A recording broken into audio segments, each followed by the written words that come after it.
Hello everyone, welcome to geotechnical engineering 2 class. നമ്മൾ module 4 ആയിരുന്നു discuss ചെയ്തുകൊണ്ടിരുന്നത് അല്ലേ.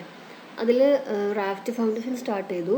റാഫ്റ്റ് ഫൗണ്ടേഷൻ ഡിസൈൻ കോൺസെപ്റ്റ്സ് എല്ലാം പഠിക്കാനുള്ളത് അന്ന് പറഞ്ഞിട്ടുണ്ടായിരുന്നു. നെക്സ്റ്റ് വീഡിയോയിൽ പഠിക്കാമെന്ന് പറഞ്ഞിരുന്നു. റാഫ്റ്റ് ഫൗണ്ടേഷൻ്റെ സെക്കൻഡ് പാർട്ട്, അതായത് എന്തായിരുന്നു, allowable bearing capacity on sand and clay, then floating foundations. Okay, so raft ഫൗണ്ടേഷൻ്റെ ഇത്രയും ടോപ്പിക്സാണ് റാഫ്റ്റിൽ പഠിക്കാനുള്ളത്. അതിൽ ഫസ്റ്റ് ടോപ്പിക് ഓൾറെഡി കഴിഞ്ഞു. ഇനി നമുക്ക് ഈ ഒരു ടോപ്പിക് നമുക്ക് നോക്കാം. Allowable bearing capacity on sand and clay floating foundations. So first, bearing capacity of raft on clay. So നമ്മൾ റാഫ്റ്റ് എന്താണെന്നൊക്കെ നമ്മൾ നേരത്തെ ഡിസ്കസ് ചെയ്തു. സോ റാഫ്റ്റ് നമ്മൾ ക്ലേയിൽ കൺസ്ട്രക്ട് ചെയ്യുന്നു അല്ലെങ്കിൽ സാൻഡിൽ കൺസ്ട്രക്ട് ചെയ്യുമ്പോൾ അവിടെയൊക്കെ ഉണ്ടാകുന്ന അലവബിൾ ബിയറിംഗ് കപ്പാസിറ്റി എങ്ങനെയാണെന്ന് നോക്കാം. സോ ക്ലേയിൽ പറയുകയാണെങ്കിൽ റാഫ്റ്റ് ഫെയിൽ ആവുന്നത് മെയിൻലി ഷിയർ വഴിയാണ്. അവിടുത്തെ നെറ്റ് അൾട്ടിമേറ്റ് ബിയറിംഗ് കപ്പാസിറ്റി നമ്മൾ രണ്ട് ഇക്വേഷൻസ് വെച്ച് പഠിക്കുന്നുണ്ട്. സ്കെംപ്ടൺസ് ഇക്വേഷൻ, ടെർസാക്കിസ് ഇക്വേഷൻ നോക്കാം. ഫസ്റ്റ് സ്കെംപ്ടൺസ് ഇക്വേഷൻ എന്താണെന്ന് നോക്കൂ. Q N U, Q ultimate is equal to 5 × 1 + 0.2 dF/B × 1 + 0.2 B/L CU. CU undrained cohesion. D F നമുക്കറിയാം, ഡെപ്ത് ഓഫ് ഫൗണ്ടേഷൻ. BL എന്ന് പറയുന്നത് റാഫ്റ്റിൻ്റെ ഡൈമെൻഷൻസ് ആണ്. ഈ രീതിയിലാണ് അവിടുത്തെ ക്ലേയിൽ ബിയറിംഗ് കപ്പാസിറ്റി ഓഫ് റാഫ്റ്റ് കണ്ടുപിടിക്കുന്നത്. ഓക്കെ, സോ നമ്മൾ അവിടുത്തെ സേഫ് കണ്ടുപിടിക്കാൻ എന്ത് ചെയ്താൽ മതി? സേഫ് ബിയറിംഗ് കപ്പാസിറ്റി കണ്ടുപിടിക്കാൻ എന്ത് ചെയ്താൽ മതി?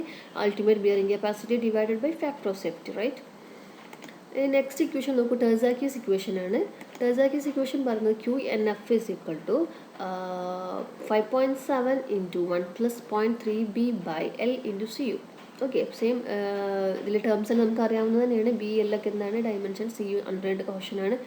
സോ ഈ രീതിയിലാണ് ക്ലേയിലുള്ള ബിയറിംഗ് കപ്പാസിറ്റി കണ്ടുപിടിക്കുന്നത്. ഇനി coming to sand, bearing capacity of raft on sand എങ്ങനെയാണെന്ന് നോക്കൂ. QNS is equal to 0.22 n² BWR plus 0.67 × 100 + n² DFWQ. അതിൽ DF again depth of foundation ആണ്. B എന്ന് പറയുന്നത് ഏറ്റവും സ്മോളർ ഡൈമെൻഷൻ ഏതാണോ അതെടുക്കാം. പിന്നെ WR WQ എന്ന് പറയുന്നത് എന്താണ്? വാട്ടർ ടേബിൾ കറക്ഷൻ ഫാക്ടേഴ്സാണ്. Okay, in case of rafts on clay, as the bearing capacity is independent of its size, it generally governs the design. അതായത് ഇപ്പോൾ രണ്ട് കേസ് നമ്മൾ പറഞ്ഞു, റാഫ്റ്റ് ഓൺ ക്ലേയും റാഫ്റ്റ് ഓൺ സാൻഡും പറഞ്ഞു അല്ലേ. അതിന് രണ്ട് ഇക്വേഷൻസ് എല്ലാം പഠിച്ചു കഴിഞ്ഞു. ഇനി പറയുന്ന കാര്യം എന്താണെന്ന് വെച്ചാൽ, ക്ലേയിനെ സംബന്ധിച്ചിടത്തോളം ബിയറിംഗ് കപ്പാസിറ്റിയാണ്, സേഫ് ബിയറിംഗ് കപ്പാസിറ്റിയാണ് അവിടുത്തെ ഡിസൈനിനെ ജനറലി ഗവേൺ ചെയ്യുന്നത്. അതേ സമയത്ത് സാൻഡിൽ എടുക്കുകയാണെങ്കിൽ അവിടെ ബിയറിംഗ് കപ്പാസിറ്റി ഒക്കെ ഹൈ ആയിരിക്കും. ബിയറിംഗ് കപ്പാസിറ്റി അല്ല അവിടെ ഗവേൺ ചെയ്യുന്നത്, അവിടെ സേഫ് സെറ്റിൽമെൻറ്റ് പ്രഷർ ആയിരിക്കും അവിടുത്തെ ഡിസൈൻ ക്രൈറ്റീരിയ എന്ന് പറയുന്നത്. അതുപോലെ തന്നെ ക്ലേയിൽ ഷിയർ ഫെയിലർ ആയിരിക്കും ഒക്കർ ചെയ്യുക, പക്ഷെ ജനറലി സാൻഡിൽ ഷിയർ ഫെയിലർ അങ്ങനെ ഒക്കർ ചെയ്യാറില്ല. ഓക്കെ, ഇനി നമുക്ക് നെക്സ്റ്റ് ടോപ്പിക് നോക്കാം, ഫ്ലോട്ടിംഗ് ഫൗണ്ടേഷൻസ്. എന്താണ് ഫ്ലോട്ടിംഗ് ഫൗണ്ടേഷൻ നോക്കൂ. A foundation in which the weight of the building is approximately equal to the full weight which includes water of the soil removed from the site of the building. അതായത് ഇപ്പോൾ നമ്മൾ ഫിഗറിലേക്ക് നോക്കുക. ഫിഗറിൽ ground ലെവലിൽ നിന്നും D ഡെപ്തിൽ നമ്മൾ excavate ചെയ്തു. എന്തിനാണ്? ഫൗണ്ടേഷൻ കൺസ്ട്രക്ട് ചെയ്യാൻ വേണ്ടിയിട്ട്. സോ നമ്മളവിടെ റാഫ്റ്റ് ഫൗണ്ടേഷനാണ് യൂസ് ചെയ്യുന്നത്. ഓക്കെ, അപ്പോൾ ഡി ഡെപ്തിൽ നമ്മൾ അവിടുന്ന് സോയിൽ എക്സ്കവേറ്റ് ചെയ്തു, റൈറ്റ്? സോ അവിടെ എന്തുണ്ടാവും? സോയിൽ ഉണ്ടാവാം. വാട്ടർ ടേബിൾ ഉണ്ടായിരുന്നെങ്കിൽ, ഒരു DW ഡെപ്തിലൊക്കെ നമ്മളുടെ വാട്ടർ ഉണ്ടായിരുന്നെങ്കിൽ അതെല്ലാം നമ്മൾ അവിടുന്ന് റിമൂവ് ചെയ്തു അല്ലേ. സോ ഡി ഡെപ്തിൽ നമ്മൾ എക്സ്കവേറ്റ് ചെയ്യുമ്പോൾ അവിടുന്ന് സോയിലും വാട്ടറിലും നമ്മൾ റിമൂവ് ചെയ്തു. സോ അവിടെ ഉണ്ടായിരുന്ന സോയിലിൻ്റെയും വാട്ടറിൻ്റെയും കൂടെ ടോട്ടൽ വെയിറ്റ് എത്രയാണോ സെയിം വെയിറ്റ് ആണ് നമ്മളിനി അവിടെ കംപ്ലീറ്റ്ലി എന്ത് ചെയ്തു? റാഫ്റ്റ് കൺസ്ട്രക്ട് ചെയ്തു. ആ ഒരു എക്സ്കവേഷൻ ചെയ്ത പാർട്ടിൽ നമ്മൾ റാഫ്റ്റ് നമ്മൾ അവിടെ ഉണ്ടാക്കി. സോ ആ റാഫ്റ്റ് ഫൗണ്ടേഷൻ്റെ വെയിറ്റ് എന്ന് പറയുന്നത് നമ്മൾ അവിടെ നിന്നും എക്സ്കവേറ്റ് ചെയ്ത സോയിലിൻ്റെയും വാട്ടറിൻ്റെയും കൂടെ വെയിറ്റും ഈക്വൽ ആണെങ്കിൽ, സോയിലിനെ സംബന്ധിച്ചിടത്തോളം എന്താണ്? അവിടെ എക്സ്ട്രാ ഒരു ലോഡും വന്നിട്ടില്ല, റൈറ്റ്? സോ അവിടെ എന്താണ് ആദ്യം ഉണ്ടായിരുന്നത്, അതായത് ബിഫോർ എക്സ്കവേഷൻ എന്തായിരുന്നു സ്റ്റാറ്റസ്, അതേപോലെ തന്നെ ആയിരിക്കും ആഫ്റ്റർ കൺസ്ട്രക്ഷനും അല്ലേ. അപ്പോൾ എന്തായിരിക്കും? അവിടെ ഒരു ഫ്ലോട്ടിംഗ് അപ്പിയറൻസ് ആയിരിക്കും. അതായത് അവിടെ നേരത്തെ ഉണ്ടാകുന്നത്. അപ്പോൾ എന്താണ്? എക്സ്ട്രാ ഒരു പ്രഷറോ അല്ലെങ്കിൽ എക്സ്ട്രാ ഒരു ലോഡും അവിടെ വരാത്തതിനെ കൊണ്ട് എന്ത് ചെയ്യുന്നു? ആ ഫൗണ്ടേഷൻ കാരണം അവിടെ ഒരു സെറ്റിൽമെൻറ്റും കാര്യങ്ങളും ഉണ്ടാവാൻ പാടില്ലല്ലോ അല്ലേ. സാധാരണ എങ്ങനെയാണോ ആ സോയിൽ ഉണ്ടായിരുന്നത് അതേ ഒരു വെയിറ്റും കാര്യങ്ങളുമാണ് ഈ ഒരു ഫൗണ്ടേഷനും കൂടെ കൊടുക്കുന്നതെന്നുണ്ടെങ്കിൽ അവിടെ പ്രത്യേകിച്ചൊരു സിഗ്നിഫിക്കൻ്റ് ആയിട്ടുള്ള സെറ്റിൽമെൻറ്റും കാര്യങ്ങളും അവിടെ ഉണ്ടാവില്ല.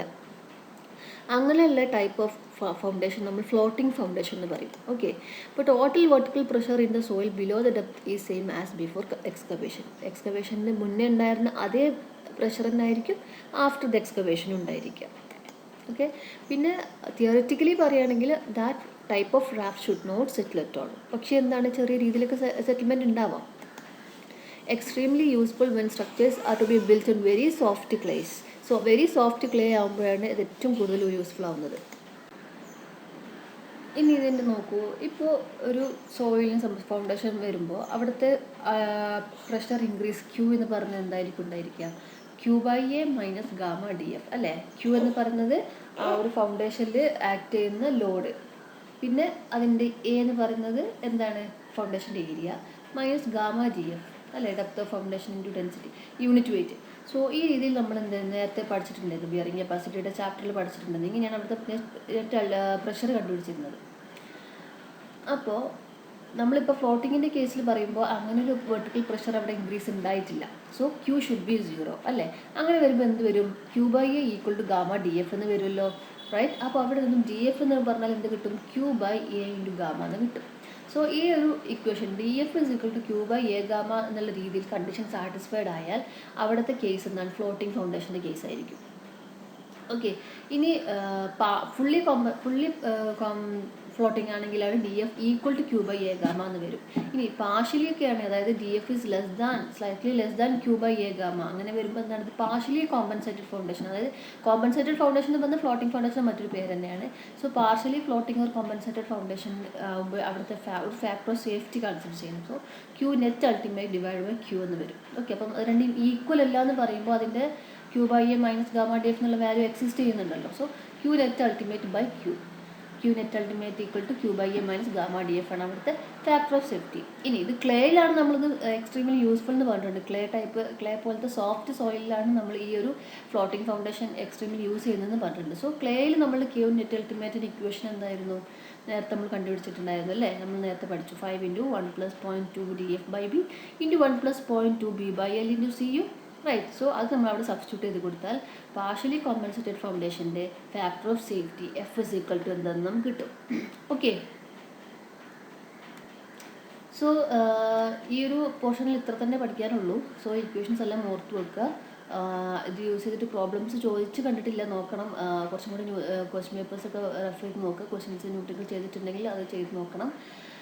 ഓക്കെ, അപ്പം റാഫ്റ്റ് ഫൗണ്ടേഷനുമായി ബന്ധപ്പെട്ട കാര്യങ്ങൾ ഇത്രയുള്ളൂ. ഡിസൈൻ കോൺസെപ്റ്റ്സ് പഠിക്കണം, അത് ചോദിച്ച് കണ്ടിട്ടുണ്ട്. അപ്പോൾ പിന്നെ അതേപോലെ സോയിൽ പ്രഷർ ക്ലേയിലാവുമ്പോൾ സാൻഡിലാവുമ്പോൾ എങ്ങനെയാണെന്നുള്ളത്, പിന്നെ ഫ്ലോട്ടിംഗ് ഫൗണ്ടേഷൻ, ഇത്രയും റാഫ്റ്റിൽ നമുക്ക് പഠിക്കാനുള്ളത്. സോ നമ്മൾ നെക്സ്റ്റ് ടോപ്പിക്കുമായി നെക്സ്റ്റ് വീഡിയോയിൽ കാണാം. Okay, by.